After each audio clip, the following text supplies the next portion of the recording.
Okay, now we've got some of the foundations of NumPy down pat, or maybe not. It's all right. You don't have to know everything up by heart for now. Let's look at a little practical example to finish things off. Practical example, NumPy in action. Play the beautiful action music. Beautiful? Wrong word. Let's go intense action music, rock and roll. Now, if we come back here to our Jupyter dashboard, I've got a little folder here called Images, which I've just created. And I've got some photos in here. So the whole premise, remember we talked about it right at the start with NumPy, is in machine learning, you take whatever data you have, you turn it into numbers, you use a machine learning algorithm to find patterns in those numbers.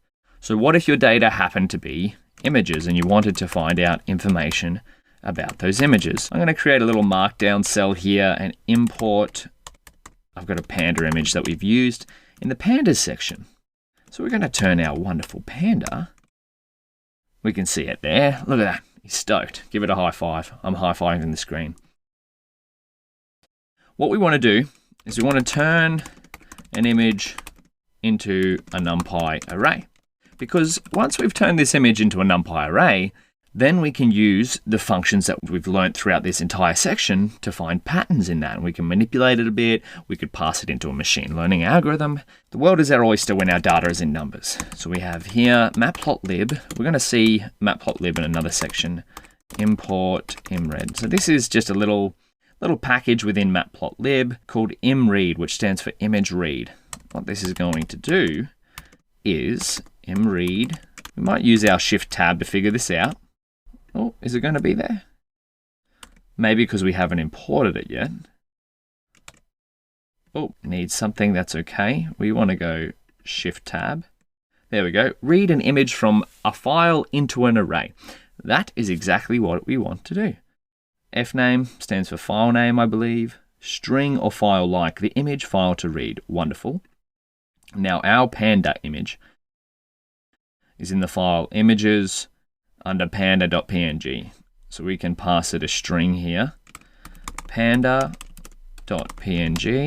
What we might do is before we even look at it, let's check what type it comes in, panda. Oh, we forgot the images folder. That's all right. Class NumPy ND array. Yes. Now, what does that mean? Well, it means because it's in ND array format, we can use all of the functionality that we've learned about NumPy on this array. So let's have a look at it. Panda. Wow. There's a lot of numbers there. Let's check out some of the attributes of it. Size, panda.shape, panda.ndim. This is pretty big. What's that number? 24,465,000. It's got a lot of dimensions here. It's a three-dimensional array because the three dimensions are color channels. And what this array actually is, let's just view the first 100. So these numbers here, maybe that's even too many. Maybe we want to view the first 5. There we go, first 5. What this has done is a little function, imread, imread, however you want to pronounce it, has taken this picture and then found all of the little pixel values. So if we zoomed right in here, you might not even be able to see a single pixel. That's all right. We zoomed right in here, got the pixels. Those pixels have color values, so red, green, and blue. And that is what is stored in this array. So if we did the same, let's have a look maybe for another image. So we've got imsource. We have another one, images, tab for autocomplete, car photo. This is what I have. Now you can try this with your own image. Beautiful. So what we're going to do is we're going to car equals imread that same images carphoto.png. Wonderful. We're going to check it again just for completeness. Type car NumPy array. Beautiful. So now we've turned this car photo into an ND array. Wonderful. Okay, maybe we'll just only see the first section of that. Let's have a look at one more photo.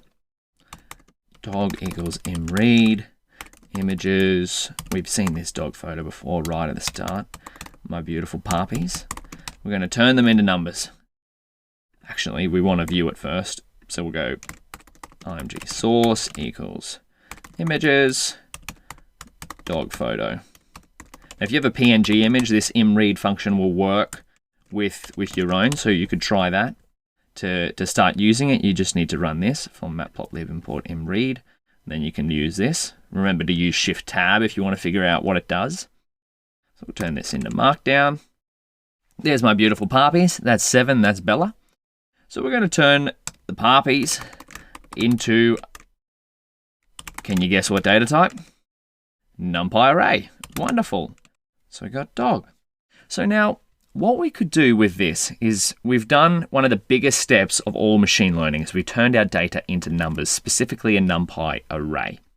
So what a machine learning algorithm would do is, because it can't really look at this, us people, we can look at this and go, that's a tree, that's a dog, that's eyes, that's a shelter. But what a machine learning algorithm needs is numbers. And that's what it's got here in the form of a NumPy array. So what it would do is it could take, say this tree is this section of numbers here. Probably not, but let's just imagine it is. What it will do is then go to this image and then look at this section of numbers here and go, oh, okay, those numbers are pretty close to each other. So this item here in this image must be a tree, and this must be some grass. And then same thing in here, this must be some grass, because the pixel values are very close together in both images. So that's going to wrap up the NumPy section. What the important takeaways from this is to remember that we have covered a lot, and you don't need to know all of this off by heart to begin with. It's just, I've gone through some of the major concepts and functionality of the NumPy library. The biggest thing is that NumPy handles data types like this, arrays, very, very well. So if you're working with machine learning and you're working with doing mathematical operations, you're trying to find patterns in data, you're probably going to use NumPy. And if you don't understand everything right now, that's okay. There's a lot to take in. Have a break, play around with some of your own images, try and turn them into NumPy arrays, go back through what we've covered, and I'll see you in the next section.